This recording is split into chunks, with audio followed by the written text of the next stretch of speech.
भारत और चीन के बीच का तनाव अब इन दो देशों के बीच में नहीं रह गया, बल्कि अब इस पर पूरी दुनिया की नजरें हैं। पिछले करीब 1 महीने से सीमा विवाद को लेकर दोनों देशों के बीच में तनातनी है, जिसे सुलझाने की भी कोशिशें लगातार जारी है, लेकिन प्रयास असफल ही है। अब तक हुई 12 बैठकों के बाद अब लेफ्टिनेंट जनरल स्तर की बातचीत होने वाली है। LAC पर जारी गतिरोध को सुलझाने के लिए लेफ्टिनेंट जनरल हरिंदर सिंह अपने समकक्ष चीनी जनरल लियू लिन के साथ बैठक करेंगे, जो कि भारत चीन बॉर्डर के पास चुशूल मोल्डो में होगी।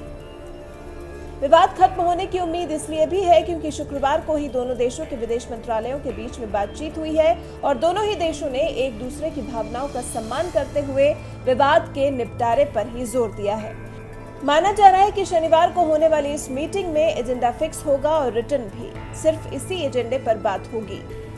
इसके अलावा भी अगर कोई पक्ष किसी मुद्दे को उठाना चाहे तो उठा सकता है, और क्योंकि चीन और भारत के बीच में फिलहाल सीमा विवाद के अलावा और कोई मुद्दा बातचीत के लिए नहीं है, तो इन दोनों देशों के बीच में गलवान एरिया, पेंगोंग त्सो और गोगरा एरिया पर बात होगी। सबसे बड़ा और अहम मुद्दा पेंगोंग त्सो का होगा, जहां पर चीनी सैनिक फिंगर 4 तक आ गए हैं, जबकि यहां तक चीनी सैनिकों को आने की इजाजत नहीं है। समझौते के मुताबिक चीनी सैनिक ग्रे जोन में गश्त कर सकते हैं, लेकिन वहां कोई ढांचा नहीं खड़ा कर सकते, न ही वहां अपना डेरा बसा सकते हैं, और चीन ने समझौते का उल्लंघन करते हुए वहां बड़ी संख्या में अपने सैनिक बैठा दिए हैं। भारतीय पक्ष इन्हीं सब इलाकों में डेरा जमाए चीनी सैनिकों के वापस लौटने पर जोर दे सकता है।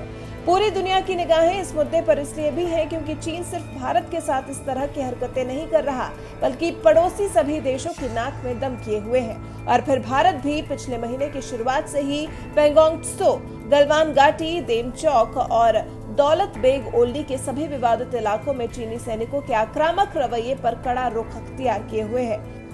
अब देखते हैं कि लेफ्टिनेंट जनरल स्तर पर होने वाली इस बातचीत का क्या फैसला आता है।